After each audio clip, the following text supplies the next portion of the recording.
And it's not moving. Go. It's not moving.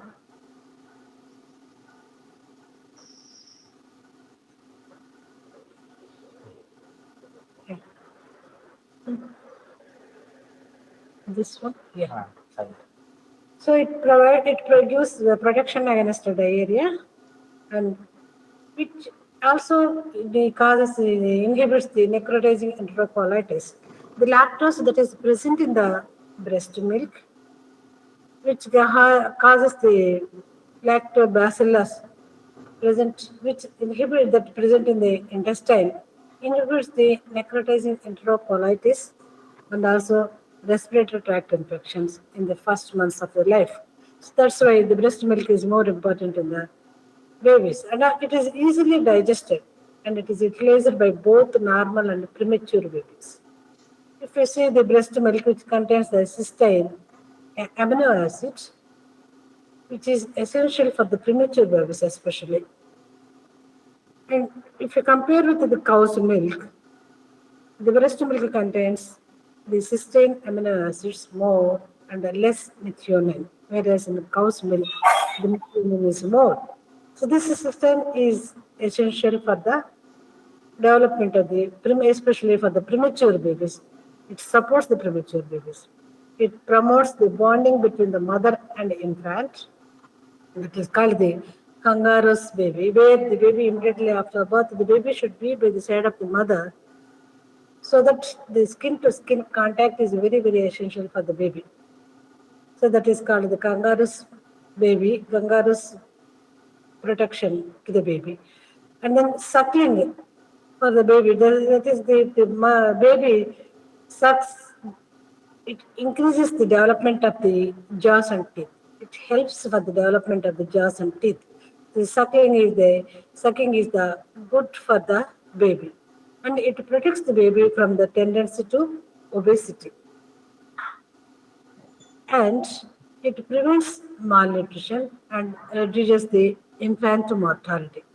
So that is, the vitamins and the proteins and the fats are sufficient for the baby in the breast milk. So thereby it will prevent malnutrition, and also it reduces the infant mortality. Thereby we can, with the help of the breast milk, we can prevent acute respiratory tract infection and acute diarrheal disease. And also it provides the several biochemical advantages such as prevention of neonatal hypocalcemia and hypomagnesemia. And it helps the parents to space their children. Okay, so if the mother feeds the baby, so it will cause the infertility in the mother to some extent. Thereby, you can prevent you can have the spacing between this child and the next pregnancy. And if the mother is severely ill, or if the mother is sick, or if the mother dies due to any kind of disease, so at that time, the baby requires an artificial feeding. That is the failure of the breast milk. Sometimes some mothers says they don't have the breast milk is not properly secreted, and prolonged illness or death of the mother. There is a substitution for the baby in the form of artificial feeding. That either in the form of a dried whole milk powder, or fresh milk from the cow or other animal, or some commercial formulas. So what are these principles of artificial feeding? So infants requires 100 kilocalories of energy per kg body weight per day. That is 150 ml of milk per kg body weight each day.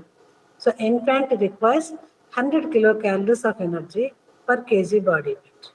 That is 150 ml of milk per kg body weight. Okay, and then the protein requirement is, it is about 2 grams per kg body weight during the first 6 months, and then 1.5 grams per kg body weight by the end of the 1 year. And regarding the carbohydrate requirement is about 10 grams per kg body weight. And after 6 months, not after 4 months, after 6 months, the baby requires an undiluted, boiled and cooled milk. It should be, of course, after 4 months. So after that, the baby required an diluted milk.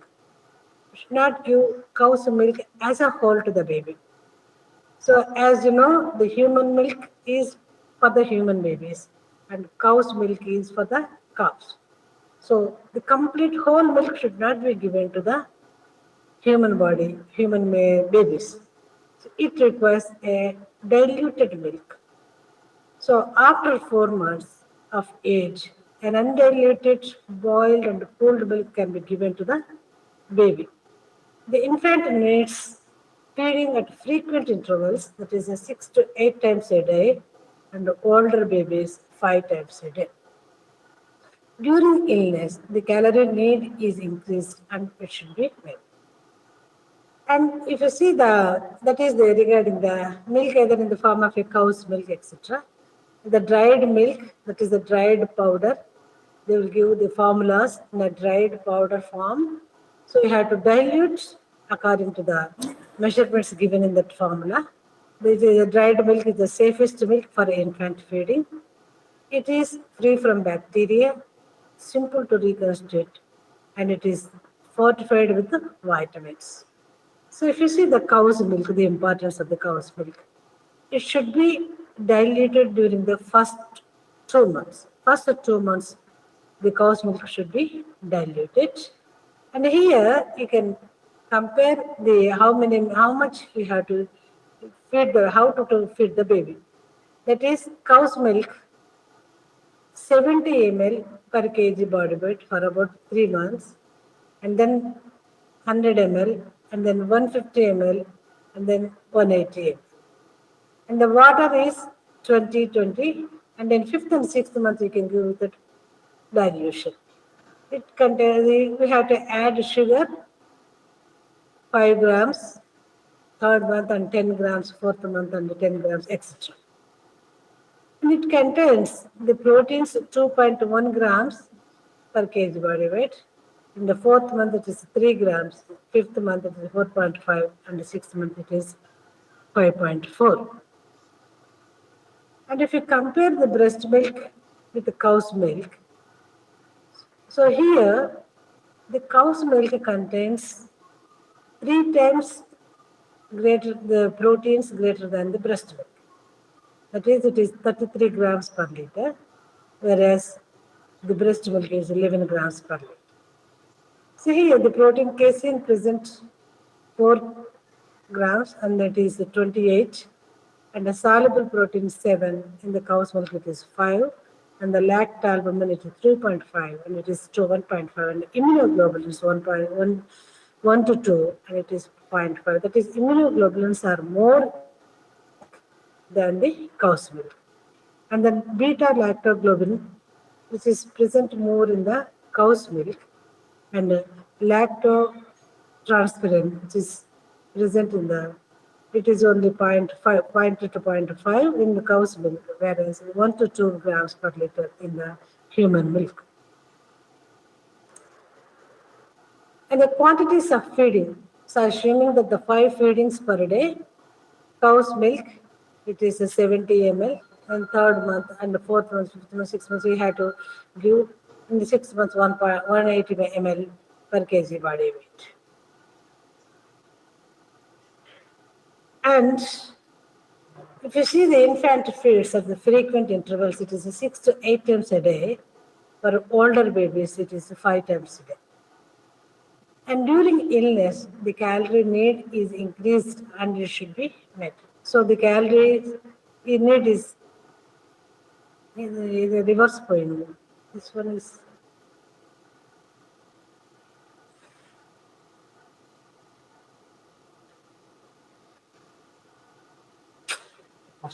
the first. Which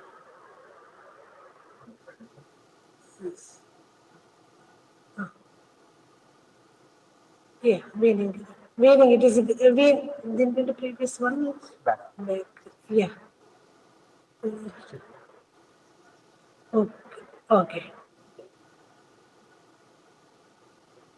And then regarding the breast milk and the cow's milk in the others, the fatty acids, linoleic acid is present 3.5 and carbohydrates is 70 and lactose, nitrogenous and oligosaccharides, etc. as you see, and the minerals which are present in the breast milk, calcium, phosphorus and iron. And compared with the vitamins, vitamin C 60 milligrams in the human milk and the 20 milligrams, and the vitamin D the 50 international unit and it is 25 international unit. So the energy it gives is 640 to 720 kilocalories, and in the cow's milk it is 650 kilocalories. Weaning period means it is a gradual process starting from the sixth month, not 4 months. It is sixth month. The breast milk should be supplemented by food rich in protein and other nutrients. So the breast milk is not sufficient after 6 months of age. So the baby requires an extra food, that is a supplementary food in the form of cow's milk, fruit juice, or soft cooked rice, dal, vegetables, etc. So weaning, if not done properly, the baby may goes into acute diarrheal disease or chances of growth failure, which leads to kwashiorkor and marasmus.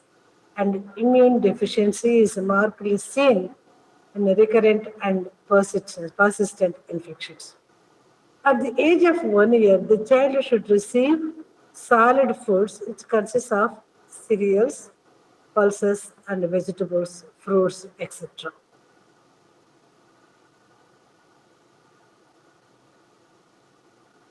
The other thing is, before this, we are having one scheme called Baby Friendly Hospital Initiative (BFHI). In 1993, WHO started the Baby Friendly Hospital Initiative. So it is common. You may get as a short notes, Baby Friendly Hospital Initiative, or you may ask in the Viva, what is BFHI?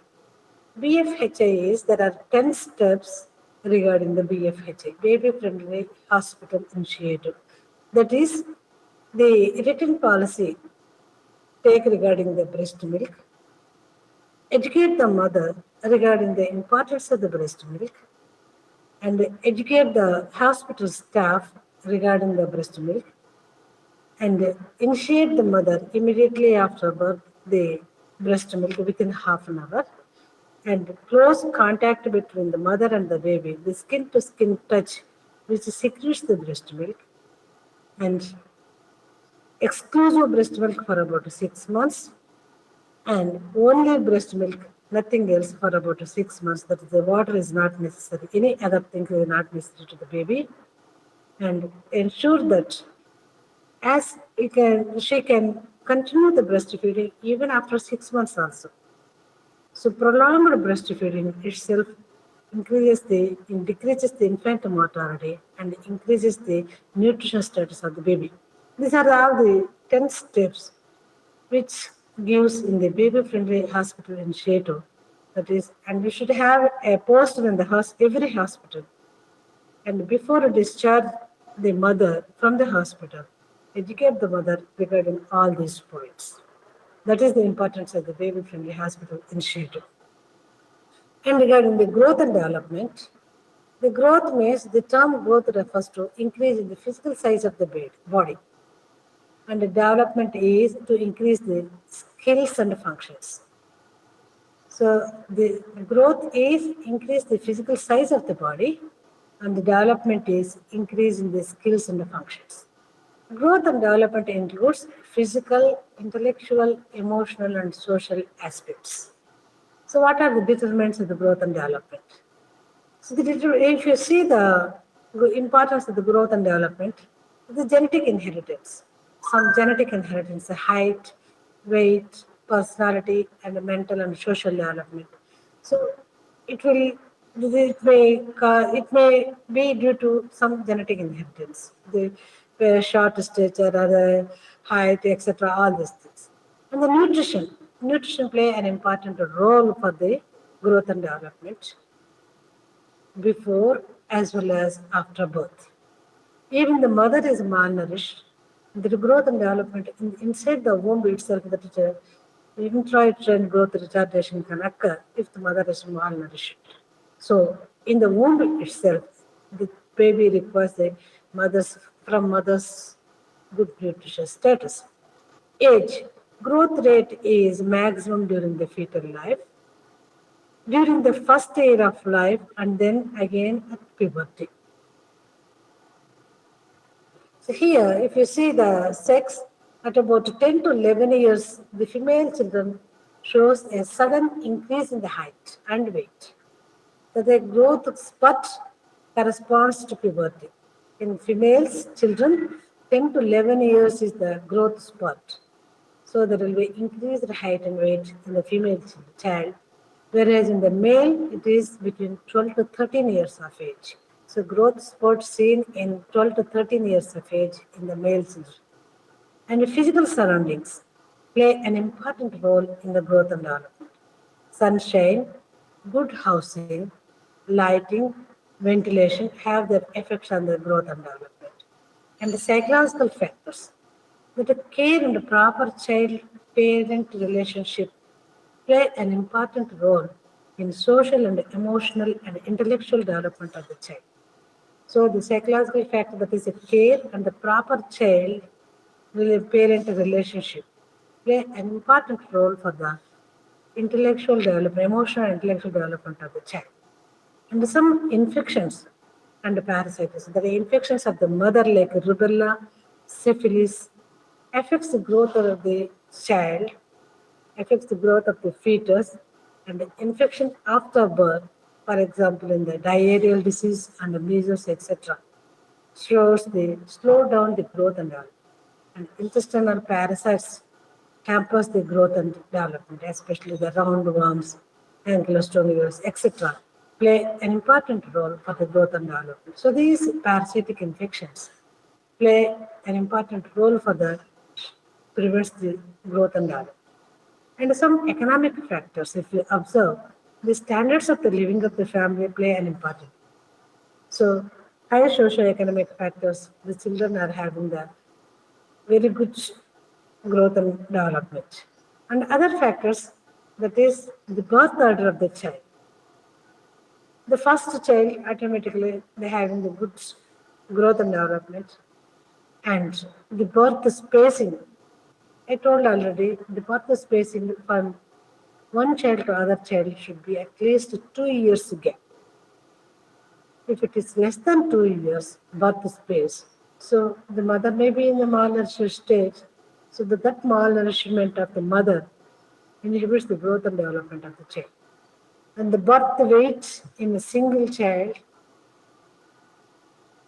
is very high compared with the multiple pregnancies. If you have the twins or the more than two children, two infants, so the birth weight will be hampered. And the education of the parents play an important role. And normal growth, that is the methods how to assist the normal growth of the baby. That is, we can assist the growth of the baby by height, weight, head and chest circumference compared with the reference of the standards, the mean and the median values, percentile, weight for height, etc. So the longitudinal assessment, that is measuring the same child at regular intervals. The measuring at regular, if you have, for nowadays, we are having the maternity card which contains a growth chart in all the maternity cards. So we can have the longitudinal assessment, that is from birth to 5 years of age. We can take the height and the weight of the child. And hello? The cross-sectional assessment involve the large number of children of the same age. That is the cross-sectional assessment. Longitudinal assessment means measuring the same child at regular intervals from birth to 5 years of age. Cross-section means involving large number of children in the same age group. And we have to compare with the reference values. And the Harvard or Boston standards, these are based on observation made in children in Boston from 1930 to 1956. They have been compiled longitudinally on large series of children, and that is there with the help of the WHO reference values. These values are based on extensive cross-sectional data assembled by the United States of the National Center for Health Statistics, National Center for Health Statistics. That is the Indian standard, ICMR undertook the national-wide cross-section study during 1956 and 65. Here, if you see that, the main purpose is to identify these children who are not growing normally. It reflects the effectiveness of other components of the child care, such as nutrition, sanitation, and control of infections. The physical growth, weight of the age. So measure the baby weight at the rate of the gain of the weight are the best single parameter for assessing the physical growth. Ideally, monthly from birth to 1 year. So every month you have to weigh the child up to 1 year. And every 2 months up to 2 years, and every 3 months thereafter up to 5 years of age. So we have to take the weight of the child every 1 month up to 1 year, every 2 months up to 2 years, and every 3 months thereafter for about 5 years of age. The baby should gain 500 grams per month in the first 3 months and triple of the birth weight by 1 year, and then 2.5 kg during the second year, and then until the puberty, 2 kg per year. So the baby should gain weight 500 grams weight per month in the first 3 months and triple the weight for 1 year, and then quadruple during the 2 years, and then until puberty 2 kgs per kg body weight per year. And then height of the length of the baby at birth is 50 centimeters. It is increased by 25 centimeters during the first year, and then 12 centimeters during the second year. And during the growth spurt, the boys add 20 centimeters in the height and the girls 16 centimeters.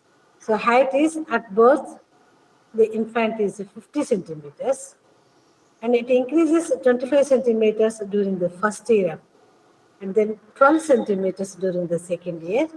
And at the growth spot, the boys 20 centimeters in the height and 16 centimeters for the girls. And weight for height. The low weight for height, if the weight is low compared with height, in acute, there will be acute malnutrition. We can say that there will be in acute malnutrition. The weight is very low compared with the height. In head and chest circumference, at birth, the head circumference is 34 centimeters. It is 2 centimeters less than the chest circumference. And by 6 to 9 months, by 6 to 9 months, the two measurements become equal, after which the chest circumference overtakes the head circumference. So at birth, the head circumference is 34 centimeters, and it is 2 centimeters less than the chest circumference.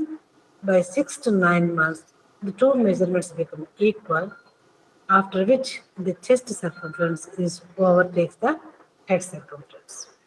So that is regarding the head and chest circumference. Here, the weight for age and height for age. So if the height is 75 percentile and the weight is 25 percentile, that means the child is malnourished. If the weight is 75 percentile and height is 25 percentile, means the child is obese. In that way, you can categorize what is a percentile, what is percentage is different, percentile is different. Percentage is, as you said, 50%, 30, 75%, etc. Whereas a percentile means, for example, if you take 5-year age group children, all the 5-year age group children are not of same height. Some may show short height, some may be long. The height is more. So if you take the 100 children, keep it in a chronological, in ascending manner, and pick up the third child, we can call it as a third percentile. If we pick up a 70th child in that chronological order, we can call it as 70th percentile. So that is the difference between the percentile and the percentage. Okay, so that is regarding the growth and development. So we are having the growth chart. I will tell you the next class regarding the importance of the growth chart. So for every, as I told already, for every 1 month we have to buy the child and we have to plot on the growth chart. If there is any downward reflection of the chart in the growth chart, that means the child is going to lose some nutritional problem in the child. So the malnutrition may be due to some infection. So that is the importance of the growth chart. I will tell you next class regarding the importance of the growth chart. That means every child should weigh the child for every 1 month, and we have to plot on the growth chart. So that is the importance of the height and the weight of the child. So in the previous one for PG examination, they have asked which one is the sensitive index in the to know the nutrition status of the child, whether weight, height, etc. So weight for age is the sensitive index for the child. So for that age, the weight should be this much. So weight for the age is the sensitive index to know the nutrition status of the child. Thank you very much. Yeah. Up to level 9.